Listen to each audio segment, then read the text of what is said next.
Good evening, everyone. My name is Haley Soifer, CEO of the Jewish Democratic Council of America. This has been a historic election year for JDCA and for Democrats, and we are grateful to all of you for being a part of it and for joining tonight's final Georgia runoff phone bank in support of Senator Warnock. With your help, we have made more than 1.5 million direct voter contacts in 16 states, with an emphasis, of course, on Georgia over the past 4 weeks. JDCA PAC sent voters digital ads for 42 candidates in 11 states that were viewed more than 52 million times. And we focused on key states such as Pennsylvania, Arizona, Nevada, and Georgia, where the Jewish vote proved essential to key Democratic wins. Our efforts paid off. Polls show that 3/4 of Jewish voters supported Democrats this cycle, and it was an unprecedented effort, and we're grateful to all of you. Today, we are less than 1 day out until the polls will close in Georgia, about 24 hours from now, and we are doing everything we can to ensure that Senator Warnock is reelected. I want to thank you for being a part of this effort and for being here tonight. We have a great program in store. You will soon hear from political commentator Tyler Cohen, who will lead a conversation with Michigan Governor Gretchen Whitmer and Pennsylvania's Governor-elect Josh Shapiro. To lead this effort is Brian, who is among the most watched progressive political commentators, with work featured on YouTube, Facebook, and Twitter. He's also host of one of the top-ranked political podcasts in the United States, No Lie, with Tyler Cohen, with recent guests that include President Biden, Vice President Harris, Ron Klain, and many others, including some of our guests tonight. Brian has been an outstanding partner to us at JDCA and Jewish Dems around the country, and we are grateful for his partnership. Following the program, we hope you'll all stay on and either phone or text bank, and it'll be your choice to get out the vote for Senator Warnock in Georgia.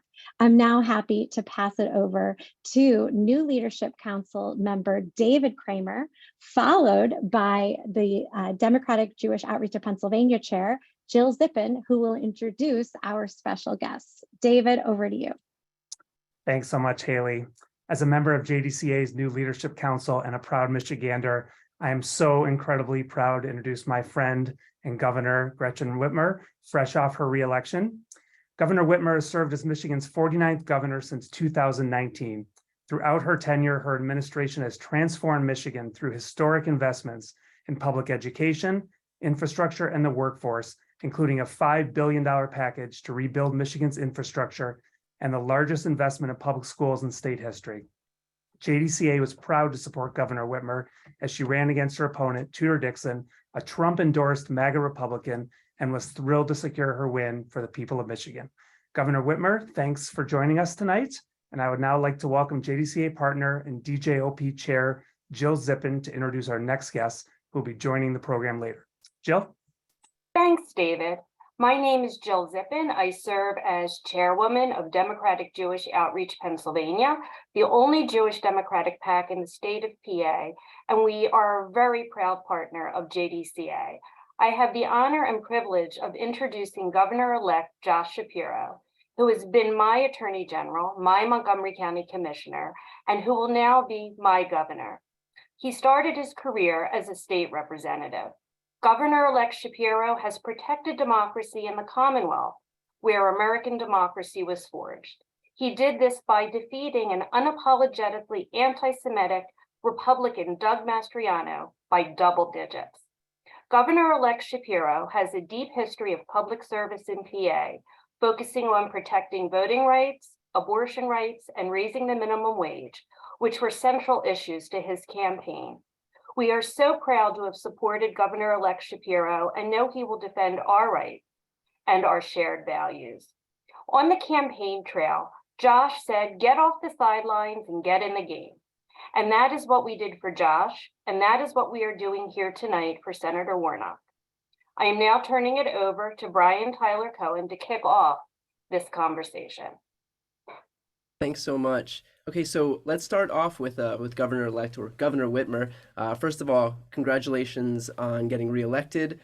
So I do want to have your response to the Democrats' big performance, including yours in midterms this cycle, but also just a question, and that is that now for the first time in decades, Democrats are going to control everything in Michigan. So looking ahead to the next election, how do you prevent a snapback like we usually see against the party in power? Thanks, Brian. And it's so good to be here with you and my good friend, Josh Shapiro. Appreciate the work that all of you are doing. I would not be here but for organizations like this who pitched in and helped get me over the finish line. And we won so big, we took everything in Michigan. It was an incredible outcome. And I think that the seriousness of your question is really something that we're thinking through. My goal is to ensure that over the next 4 years with these Democratic majorities, that we build an infrastructure to ensure that every vote gets counted, that efforts to disenfranchise or to undermine our confidence in our democratic institutions, that we thwart them at every step, that we enshrine voters' rights into law so that no one can come back and try to erect barriers again. We saw in this election, and I'm eager to see what's going to happen in Georgia tomorrow, that young people came out in droves. They stayed in line for hours on end, some on campuses that stayed in line for 6-7 hours so that they could both register and vote in the same day. And it really was remarkable to see. But as a reminder that no one should have to stand in line like that to have their voice counted in this democracy. And that will continue to drive our work to ensure that there's not that snapback. That's what I'm going to do in Michigan. I know the challenge is different in different states, but we're going to do our part. And we are so inspired by all of you and the work that you're doing to help Raphael Warnock. And I thank you so much. I told our folks in Michigan, the whole world's counting on us because as goes Michigan, so goes the nation. And as goes this country, so goes the globe. The same is true for Georgia. And so I thank you for the work that you're doing to protect our democracy by getting people out to vote tomorrow. That was perfectly put. And also, I just got to say, like, what a badass jacket. Like, I'm just so like I'm glad that we have people who look like cool on our side now. It's a nice change of pace. With that said, I also want to take this moment. Is my white dress shirt not badass? No. Well, look, we have time if you wanna start rocking a motorcycle jacket or something. There's Governor still time. Whitmer is way cooler than me. Yeah. By the way, you say that to somebody who is also wearing the exact same thing as you. So I think we're in the same boat here. But with this, I know that you guys have had a moment to chat with each other, or you've been speaking to each other quite a bit. So I'm glad that you're both here at this moment to chat with each other again. Josh, I think you're rocking that white shirt better than most could. And I think no matter what anyone else says. Thank you, Gov. I appreciate that. I don't know that that's true, but thank you. It's great to be with you here, and congrats on your huge win. It was incredible and just a great example to me that if you lead with conviction, if you get stuff done, if you fix the damn roads, if you just provide great service to the good people of your state, good things can happen politically. You're a great example to me and many others. So it's really thrilled to be here with you and so excited to be your colleague. Well, there were so many great wins of this cycle, but you winning Pennsylvania with such a resounding outcome and putting that dangerous election denier who stokes fear and riles up political violence, putting him, sending him off to pasture, I think was not just important for Pennsylvania, but for our country to see. We're rejecting those efforts, and you were at the forefront of it. And you and I are going to do some great things together and hold up this blue wall we've built here in the Midwest. We sure will. We sure will. We sure will. Awesome. Well, so now I do want to take a few moments, if it's okay, Governor-elect Shapiro, and ask you a question, and that is that now that you've got your majority in another house, I believe it's the state assembly in Pennsylvania, if I'm not mistaken. What were Republicans blocking prior to now, and that you'll now be able to get done in PA? I mean, they blocked Governor Wolf, our incumbent Democratic governor, on nearly everything. I mean, I think, the things that I want to make sure we do is make sure every single kid gets a good quality education, that we actually invest in our public schools, that we hire more police to make sure our communities are safe, that we grow the economy and actually lift everybody up, including a lot of our rural communities that have been forgotten, that we protect our real and fundamental freedoms, whether it's the right to make decisions over your own body or the right to vote. And, you know, we've had an assembly that's been hostile to a whole bunch of those things in the past. Now we've got an opportunity to actually come together, to work together and get these things done. And I'm excited to have the chance to do that work in Pennsylvania. Now, why do you think that this race is so important in Georgia, given that Democrats have already won the Senate? What do you say to people who don't, you know, who aren't sure that it's important enough to turn out, given that we do have a 50th seat already? Well, you know, I think and I'd love to hear Governor Whitmer's thoughts on this. I actually think it's the same reason why it was important that we beat her opponent and mine in this election, because of what they represent. You know, the lies, the extremism, the danger, the willingness to sell out your democracy, your country, your freedom for your own short-term political gain. I mean, these are three profoundly weak individuals. The two folks we defeated, and, you know, Walker, who's going to be defeated tomorrow night by Senator Warnock.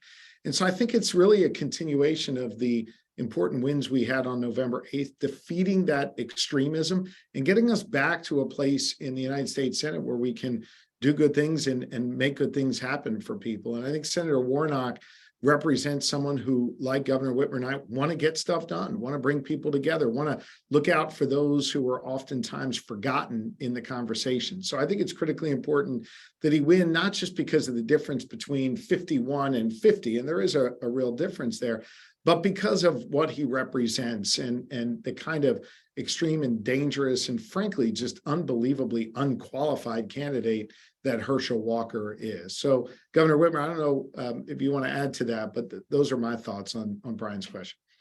Well, I think you said it well. You know, I think it's incredible that in this moment, a man of character and wisdom is running neck and neck with someone who is spectacularly unqualified to serve.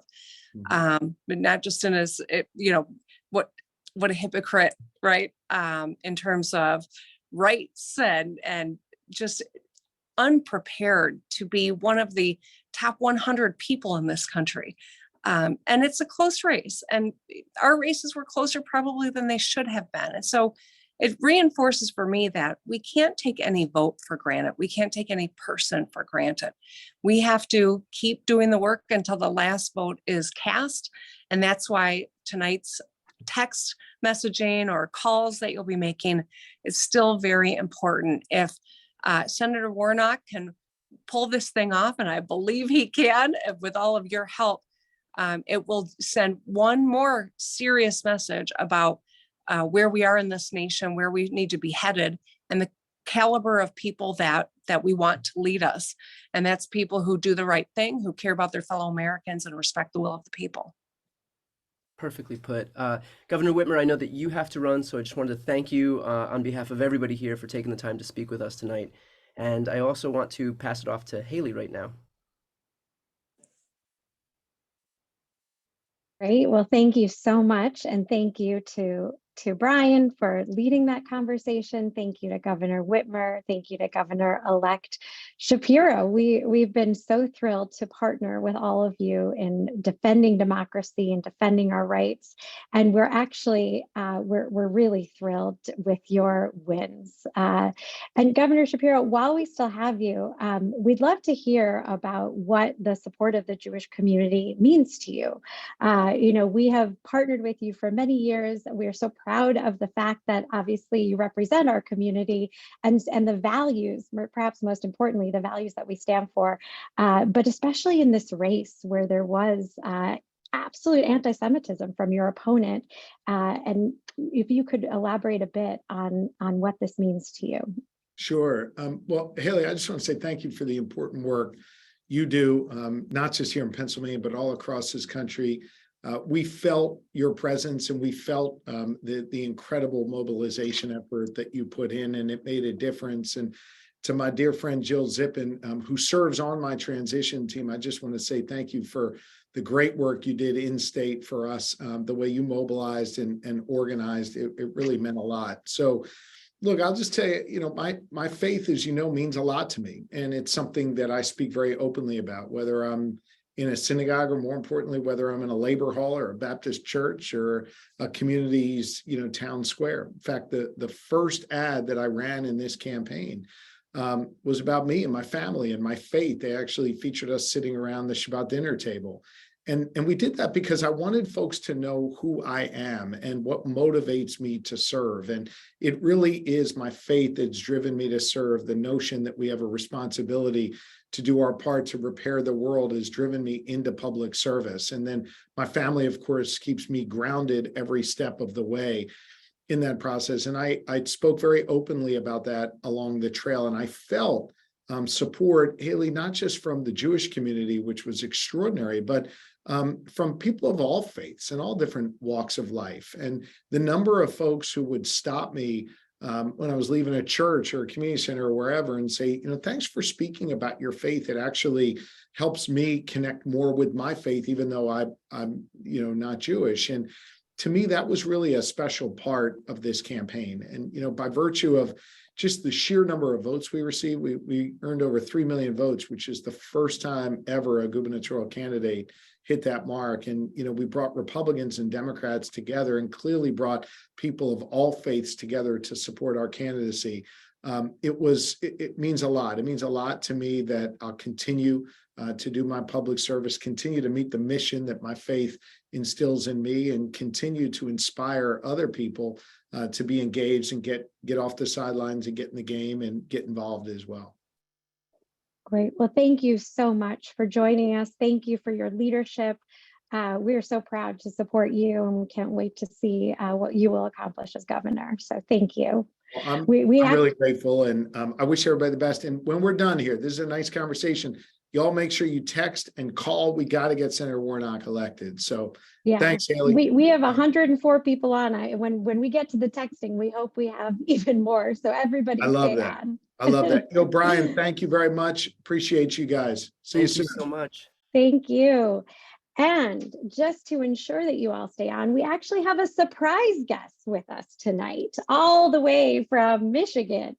We have State Senator Mallory McMurrow, and we are so grateful to have you on, Mallory, a friend of JDCA, someone who has stood up to the hate and extremism that not only targeted you personally, but has targeted our community, that has targeted our country and our party. And we are so grateful for your voice. As we look to doing this work in Georgia, and we have these two candidates who represent, on one hand, Senator Warnock, our values, and on the other hand, Herschel Walker, just the antithesis of everything we stand for. What message do you think would be most compelling for Georgia voters as you kind of channel the lessons that you've learned in these midterms about the importance of standing up to hatred and extremism? Well, thank you, Haley, and thank you everybody for joining tonight. This has been an incredibly long campaign cycle, year, and the fact that this went to a runoff, it's just continuing. But one of the things that I think we learned here in Michigan, we're seeing in Pennsylvania. I was glad to see Governor-elect Shapiro, because my mom tonight is actually standing up and speaking to a school board meeting against hate and vitriol in Bucks County, Pennsylvania. So one thing that has been so moving is seeing the number of people who are standing up and taking action. Many of you may know me from a speech that I gave back in April, where I declared that hate will only win when people like me, like us, stand by and let it happen. And especially in the wake of the past few years, where it has felt like we are so powerless, it's a moment to recognize that our Constitution, our laws, our rules, without us, without people, they're just words, and they have no power on their own. And we have seen tremendous turnout in this midterm cycle. We have seen an incredible mobilization of people who are standing on the side of decency and values and using faith as a tool to motivate and inspire, not something to be used to weaponize and target people who are different from us. So I'm just incredibly grateful to the 102 people who are here tonight to get not only Georgia and Senator Warnock, but the entire country across the finish line. We're almost there. We're doing it together. And I can't thank you enough for doing it. Thank you so much, Mallory. We will continue to look to you, and congrats to you on flipping the Senate in Michigan. I don't know if you want to mention this outstanding and almost unprecedented victory that you've had. We Yeah, do. I'd like to hear more about it. As Governor Whitmer may have mentioned, Michigan, with the help of many people who may have been on some of these calls in the past, and thank you, Michigan is now a blue trifecta state for the first time in nearly 40 years. And that's not just about whether you're a Democrat or a Republican. This is really about, for the first time in my entire lifetime, we are going to be able to show the state and the country what it looks like when we lead, and we lead with our values. And my hope is that that resonates throughout the country. So it's a really, really big moment here in Michigan. I know it's going to be another big moment in Georgia. And I hope everybody feels good for a result that we'll see tomorrow that will indicate that our democracy is surviving, it's thriving, and we're doing it together. Great. Thank you so much for joining us. We love surprises. To close us out, Brian, I don't know if you had any parting words, but we're really grateful for your partnership, for joining us a few times this election cycle, for your amazing interviews. If anyone is not a subscriber already, you should subscribe to Brian's podcast. It's amazing. No lie. Thank you, Brian. Thanks. Yeah, I would just want to extend my gratitude for people who are here too. And most of my job is just desperately begging people to pay attention and to stay engaged. And so for the people who are here, you guys are the heroes of this election. You're the ones putting in the work and doing the work that it takes behind the scenes to make sure that people know what's going on, and it makes a huge difference. So just want to extend my thanks, and my dog also thanks you as well. And thank you. And let's kick some ass tomorrow. Great. That's the plan. Okay, so over to Alan Schulman, our outreach associate and phone text bank training connoisseur, for the last phone text bank training of this election cycle. We thought we were done in November. No, we weren't. We've had maybe 10 more of these, and Alan has been a champion of training everyone. So thank you. Alan, over to you.